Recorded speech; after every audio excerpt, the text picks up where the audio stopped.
Vamos abrir nossas Bíblias no Evangelho de João. O texto que nós já cantamos, já lemos na leitura lá atrás, já foi lido novamente enquanto o João fazia as leituras da cantata, e eu quero lê-lo novamente para pensar um pouco isso aqui que nós estamos vivendo, isso aqui que nós estamos celebrando. É João capítulo 1, verso 14.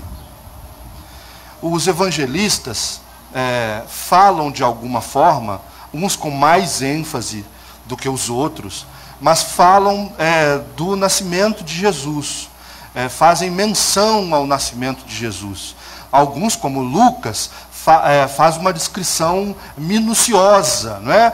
De movimentos que marcam o nascimento, desde que o anjo apareceu a Maria, até as visitas que ela faz, até o nascimento do menino, tem todo um movimento. Mas eu tenho uma impressão de que os evangelistas mesmo não entenderam na profundidade do que significava aquele evento do nascimento de Jesus, da encarnação do próprio Deus. Isso foi se dando num processo de amadurecimento da própria comunidade cristã. Aqueles que estavam ali vendo a primeira vez, aqueles que estavam impressionados com aquilo que ia acontecendo e ouvindo aquelas histórias, não tiveram o suficiente tempo e o distanciamento para poder deixar com que aquelas coisas caíssem no coração e percebessem assim as implicações do que significou a encarnação de Deus, o que significou o nascimento de Jesus de Nazaré. E aí João, que é um texto mais tardio, se comparado aos outros 3 evangelhos, João tem por causa desse distanciamento, ele tem uma coisa de amadurecimento, de perceber com um pouquinho mais de profundidade. E esse texto aqui que nós vamos ler é um texto que marca assim, sinteticamente essa profundidade e, sobretudo, as implicações que vêm da encarnação. Bem, poderia dizer de cabeça o texto, mas é lá João 1, verso 14, que diz: e o Verbo se fez carne e habitou entre nós. E vimos a sua glória como a glória do unigênito do Pai, cheio de graça e de verdade. Um sermão de Natal, um sermão usual de Natal, deve começar dizendo assim: minha gente, tudo o que a gente está vendo aí, tudo o que a gente celebra, essa coisa dos presentes, esta coisa do mercado, esta coisa do desvio da noção de Natal, a gente precisa superar isso e prestar atenção. Eu não gosto desse início. Essas coisas todas que estão aí, tirando, quem sabe, o excesso de consumo que a gente acaba praticando nesse momento, essas coisas todas são muito bonitas. Muito bonitas. Essas luzes todas são bonitas, as árvores são bonitas. Eu não gosto muito disso, particularmente, mas há uma beleza nisso. Há uma beleza. Ah, não, tem que dizer lá para a criança que não tem Papai Noel nada, que é Papai do Céu. Não é nada, Papai Noel é lindo, gente. É lindo, o bichinho lá é lindo. Só eu fico com pena dele, porque, dezembro, ele aqui tinha que botar um bermudão, uma camiseta, né? Aqui ele fica meio deslocado, mas é lindo aquilo. Aqui faz parte de uma tradição de solidariedade, sabe? Onde as pessoas estão mais sensibilizadas. E não há problema em as pessoas estarem mais sensibilizadas neste momento. Ao contrário, que bom se as pessoas não conseguem se sensibilizar um ano todo e em algum momento estão sensíveis para um abraço em quem não foi possível dar um abraço o ano todo. Que bom que teve pelo menos um momento onde o abraço foi possível. E se tem que agradecer para o Papai Noel por isso, uma oração ao Papai Noel. Muito obrigado, Papai Noel. Não, sabe? Essa coisa, vamos lá, essa coisa anticultura é uma coisa muito besta. Muito besta. Agora, é claro que tudo isso não expressa a radicalidade do que é o Natal. Não expressa. Tá? Há muita beleza nisso, mas isto não é capaz de comunicar na profundidade do que significa isso que a gente celebra. Então, acho que a gente tem que aproveitar muito todas essas coisas que enchem a vida de beleza, de graça, de sorriso, de solidariedade. Tudo isso a gente tem que aproveitar demais, na minha opinião. Mas não ficar só aqui. Porque há um outro caminho para ser feito. Um caminho, inclusive, que pode dar sentido não a uma festa, mas que pode dar sentido a uma existência. E o Natal tem essa característica. Ele comunica sentido à existência, não a um episódio dela.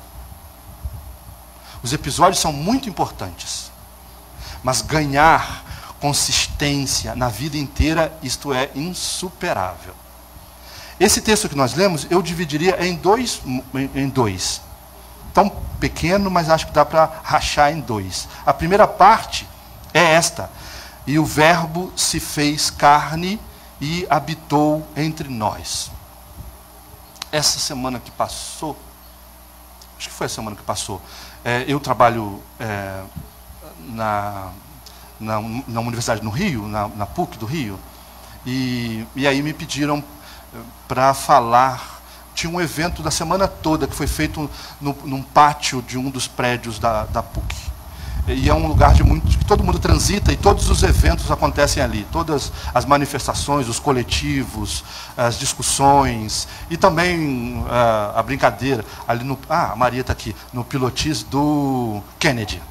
Foi no Kennedy. A Maria estuda na PUC. Montaram um presépio, na PUC tem um presépio lindo, eu tenho a maior inveja daquele presépio, que são as peças de madeira, esculpidas em peça única, pensa, um negócio grande. Montaram um presépio na PUC, no dia em que eu ia lá para falar. Era uma fala assim, uma conversa de 20 minutos.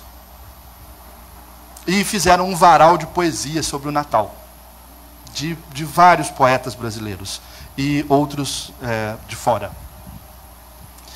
E assim, cheguei, sentei, olhei o varal de poesias e olhei o presépio. Aí vi uma coisa interessante no varal de poesias e uma muito interessante no presépio. Eu acho até que eu vi a coisa positiva no varal de poesias e vi um escândalo no presépio.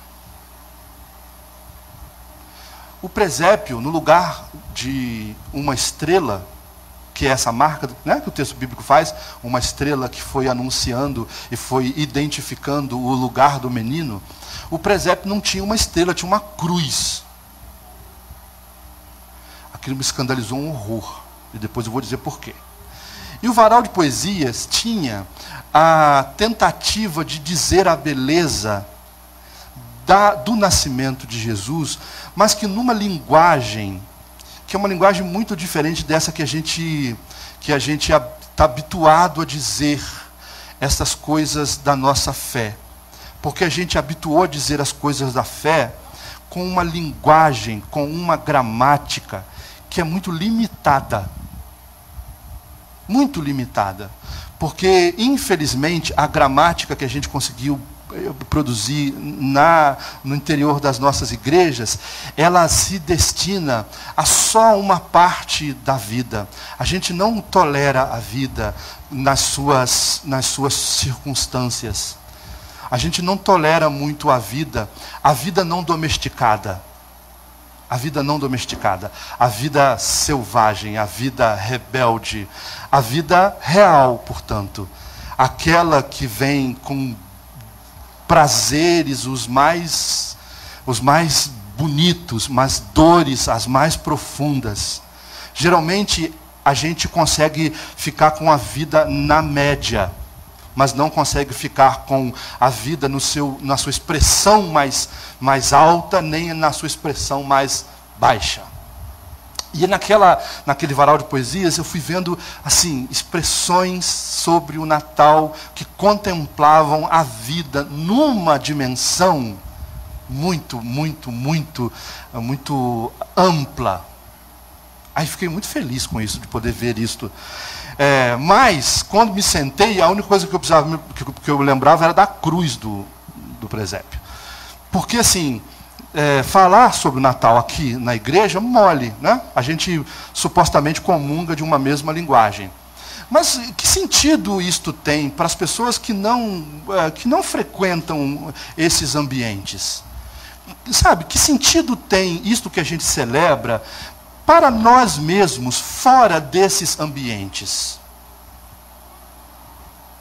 Que sentido? E aí eu estava num pátio, não era uma sala, era num pátio de uma universidade, que tinha gente interessada em ouvir, não tinha mais de 10, mas tinha uns 200 espalhados no pátio, que não tinham nenhum interesse, não estavam ali para ouvir aquela fala.